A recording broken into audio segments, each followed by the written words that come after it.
Hi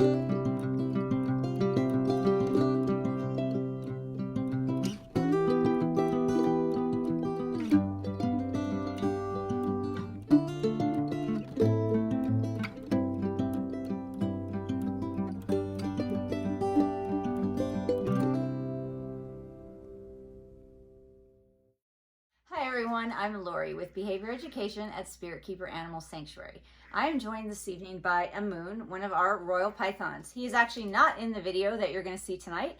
This is Training Tuesday for February 14th, 2023. Happy Valentine's Day to all of you out there who are celebrating that, and happy Valentine's Day to my husband, Jim, who is filming this intro. So if my head is cut off or Amun's cut off or the camera's wobbly, you can thank him for that. This week's series of sessions is pretty simple. You had two choices this week. You could have a series of relatively simple sessions that went very well, and a couple of snakes had some first-time behaviors that they did, or you could have seen a whole series of sessions, like about 8 in a row, where the snakes all struck at the target. And you might still want to see that, and I will probably put that together as a learning tool and show you guys what to do when a snake does strike at the target. It is something that some of the snakes might go through as they're learning the behavior. Other animals that learn target training sometimes do that too. When dogs are learning target training, sometimes they go through a phase where they bite the target. So I decided this week for Valentine's Day, let's just keep everything happy and non-violent and show you a series of videos that go well. And some of these snakes did great because it was the very first time that they did some of the behaviors. The first learner you're going to see tonight is Seashell. And Seashell is a Python Regis that came from my friend and colleague right here in Colorado, JZ Proctor. And Seashell has engaged in 7 prior target training sessions. Tonight's session will be number 8, and you are going to see her do a target training session on this activity station for the very first time. She voluntarily came out of her habitat tonight. She just completely came out and was roaming around, and so I picked her up and put her on this activity station, and she roamed around on it, and then she got in an ambush position way up here at the top.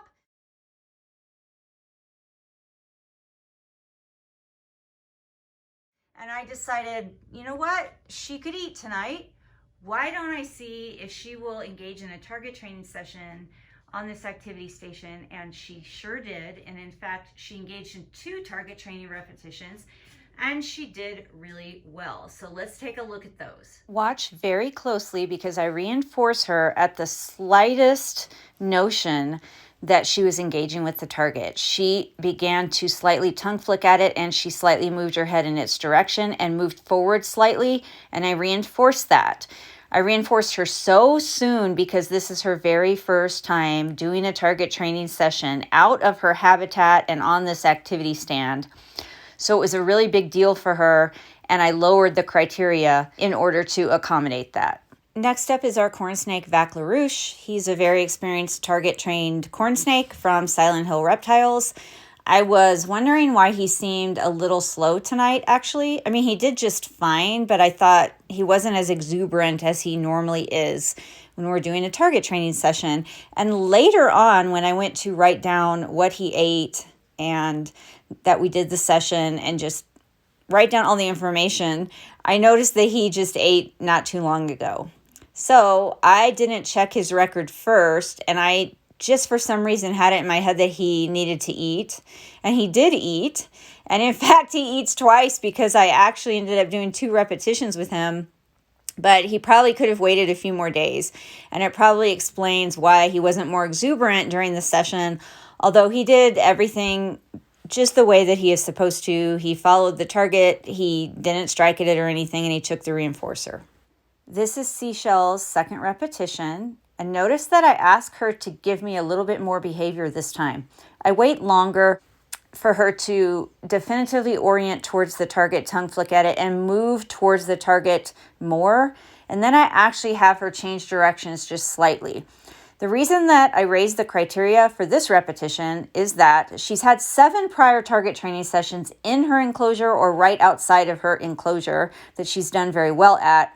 And then she's already done 1 repetition on this activity stand. So I knew that she could do this. And I expected that since she already did it once tonight, she'd be more relaxed this time. And so I asked a little bit more of her. I raised my expectations just a little bit, and she did great. This is our Angolan python, Radic. He does really well with target training. He does his target training sessions sometimes and comes out of his enclosures sometimes, but is not interested in eating sometimes. So I think he's going to be small for his whole life because he does occasionally eat rats, but he prefers mice. And then he just doesn't eat very often. But he did really well tonight. So there you go. Yay, Radic. This is our star. She's been a star of so many of our videos. This is Sundust. She came from Port City Pet, and she always does a 100% shifting behavior out of her enclosure into a shift and back without any drama. And tonight I actually moved the shift further away from her enclosure, and I used the lid as a bridge lengthways to give her something like a platform to go over from her enclosure to the shift. And the reason that I'm having to extend the distance is because she's growing. She came here as an adult, but she's actually gotten bigger since she's been with us. And that very well could be because she's eating better here, she's getting more exercise here, and more enrichment. And studies have shown that animals that get more exercise and are more fit and get more enrichment do tend to grow bigger than those who don't. So she did just awesome. And I'm able to just totally take my time cleaning out her enclosure and doing everything that I need to do in her habitat every time we do the shifting behavior, because she is very comfortable and content in her shift tub, and I'm able to put the lid on and leave her in there while I do other things, and then shift her back when I'm ready, which is what we're doing now. Now to shift her back, I went ahead and moved the tub closer, and instead of having the lid lengthways to make her very long bridge, I kind of propped it up more like a ladder that she could climb up and out of the tub and into her enclosure over. And I just didn't need the shift to be as far away to shift her back in, because I'm going to take the target and I'm going to move it all the way back to the back wall of her enclosure. And plus, she's done this so many times, she knows to go back in her enclosure. And it doesn't matter if her whole body gets back in the enclosure during the shifting repetition, because I can just pick her tail up and put her in the enclosure. And she does a great job as usual. This is one of the snakes that reliably, pretty much 100% of the time, will shift all the way out and then shift all the way in. And it just makes life so much easier to have a snake that is trained to do this versus one that is not. So I'm really happy with her. She's come so far since she first got here, because she was so flighty and reactive to environmental stimuli when she first arrived. And now she's actually the complete opposite. She's so comfortable with everything going on around her. She's so calm when we do training. She is very handleable. I don't have any issues handling her. And she's just a great snake.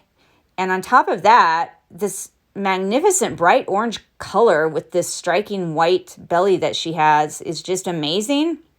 I usually don't like super bright orange and yellow snakes, but she is just gorgeous. And I'm really happy with her. She was hatched, I believe, in 2016. So she is really small for her age, but she's actually grown since she's been with us, and she seems to be thriving. This is Normal. Everybody should know Normal. Normal also came from Port City Pet. Normal is a normal corn snake. And I was doing an exercise to see if I could get him to shift all the way down from the bottom of his enclosure up to this bird perch that we use as a snake tree. And I think he could physically do it, but he hasn't done it yet. We haven't done this particular exercise before. So this is the first time I'm asking him to stretch, literally physically stretch so far. And he almost makes it up to that first limb, but I could see that he was struggling and that he looked like he was going to abandon the attempt.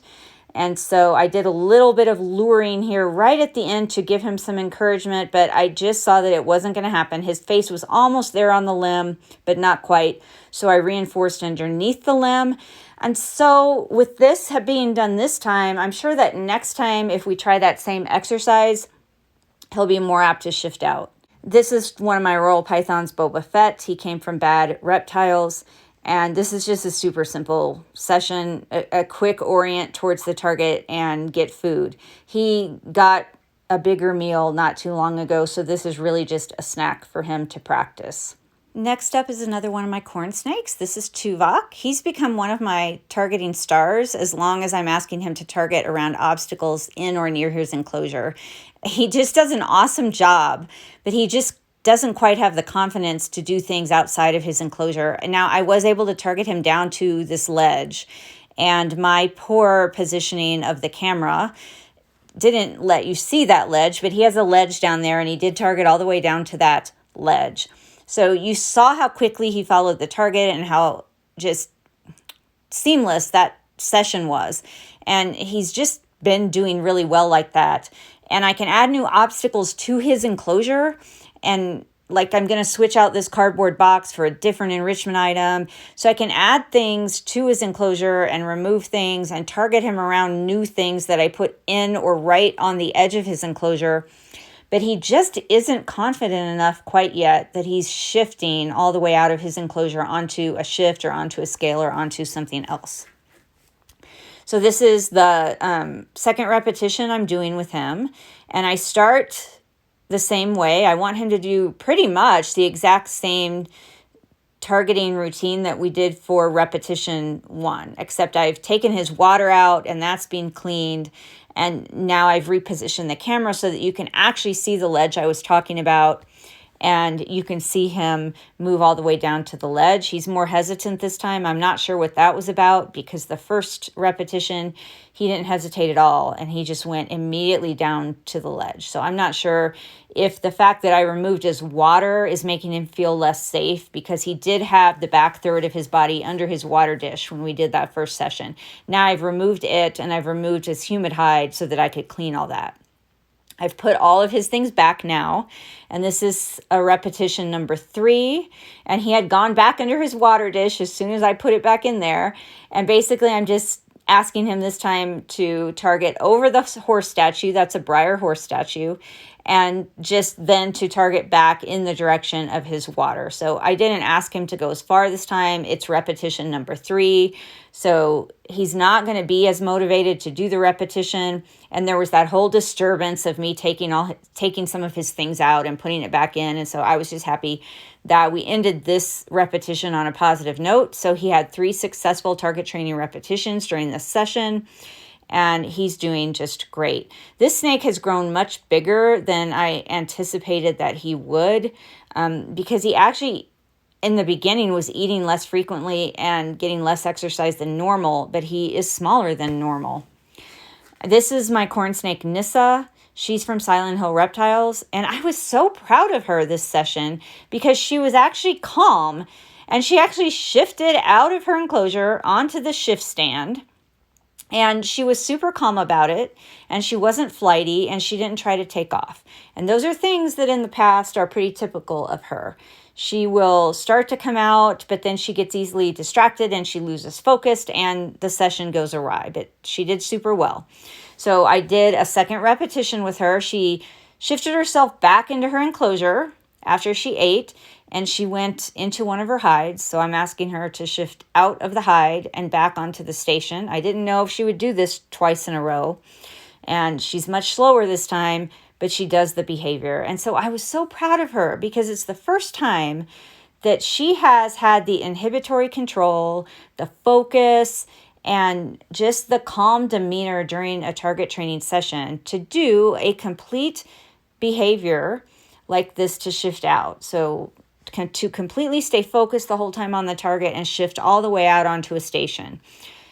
I was just super proud of her and happy that she did this. Shifting her back in is not something I have to prompt her to do.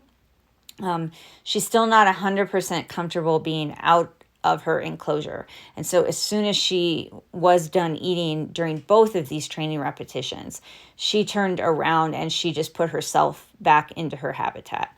And that's fine. And I do see that many of the snakes, when they first start shifting out, will do that. They'll finish eating, they'll shift out, they'll finish eating, and then right away they put themselves back into their enclosure. But that usually doesn't last. Once they get good at this behavior and they find that it's not so scary being out of their enclosure and that maybe it's even pleasurable, then sometimes it's hard to get them back in. This is Gaheris. He is the all-star of the episode. He is a Morelia Bredli that I got from Austin Warwick at Ragebeard Reptiles. He was hatched in September of 2017. He's way back in the back of his enclosure, way up high, which is pretty typical. And so I asked him to shift down, and then I asked him to shift out onto an activity stand or a station. And he's always been a little bit shy, and he's always done exceptionally well targeting within his enclosure and out of the door, to hang out the door, or he'll target along the threshold of his door. But this is the first time that he has done such a smooth shifting behavior to a station and changed directions and wrapped his body around part of the station. And this is since he had a veterinary visit. So I had him do a targeting session at our veterinary hospital when he was there for a routine wellness exam. And it is like it boosted his confidence immensely, because now he's seeking to come out of his enclosure, and now he just did this awesome shifting behavior. So actually, I think the vet visit and doing a training session there at the veterinary office really built some resilience with him and helped to boost his confidence quite a bit. Everybody, thank you so much for joining me this week for another episode of Training Tuesday.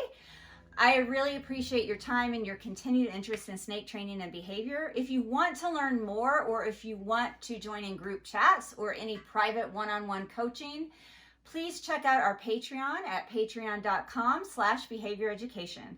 And until next time, everybody, please remember to always be kind and love your animals.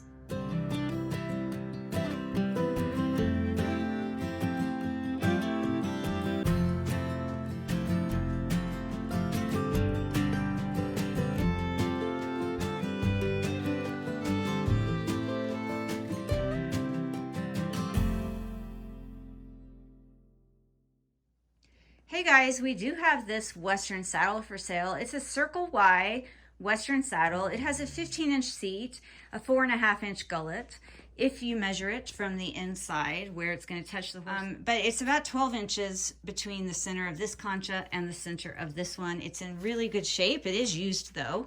And if no one buys it, I guess I'm just going to continue to use it as an activity station for the snakes, because they really seem to like climbing on it.